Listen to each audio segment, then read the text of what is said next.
का बच्चा जो बोलता है कि वो भगवान को ढूंढ कर ले आएगा, और फिर जो हुआ उसने पूरा इतिहास को बदल दिया। श्रीमद् भागवत महापुराण के अनुसार ऋषि नर और नारायण, जो कि स्वयं विष्णु भगवान के अवतार हैं, बद्रीनाथ उनका एक पवित्र धाम माना जाता है। और अनंत काल से ऋषि नर और नारायण बद्रिका आश्रम में तपस्या कर रहे हैं पूरे जीवों के कल्याण के लिए। बद्रीनाथ मंदिर का इतिहास बहुत पुराना है। सतयुग में भगवान नारायण अपनी खुद यहाँ विजिबल फॉर्म में रहते थे। त्रेता युग में ऋषि ध्यान योग के माध्यम से भगवान नारायण को प्राप्त कर पाते थे, और द्वापर युग में भगवान नारायण को बद्रिका आश्रम में प्राप्त करना बहुत ही मुश्किल हो गया था। और फिर ऋषियों ने भगवान नारायण से एक अंतिम प्रार्थना करी कि हे प्रभु, आप ही हमारा एकमात्र सहारा हैं जीने के लिए। और तभी भगवान नारायण में प्रकट हुए और कहते हैं, मेरे प्रिय भक्तों, बहुत ही जल्द इस धरती पर कलयुग का आरंभ होने वाला है, और उस युग में लोग पाप और अधर्म से भरे होंगे, और मैं उनके सामने अपने प्रत्यक्ष रूप में नहीं आ पाऊंगा, लेकिन अलकनंदा नदी में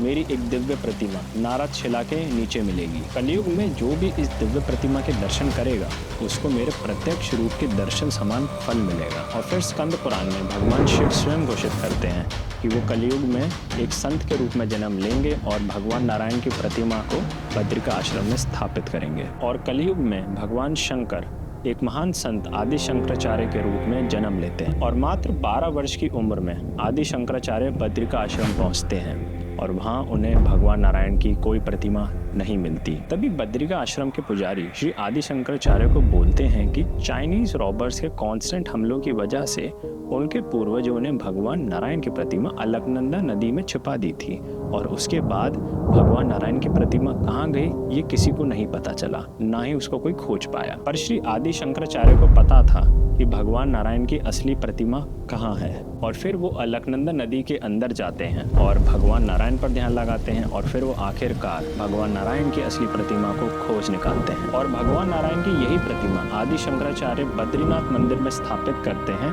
और आज हम इसी प्रतिमा को भगवान बद्री विशाल के नाम से भी जानते हैं।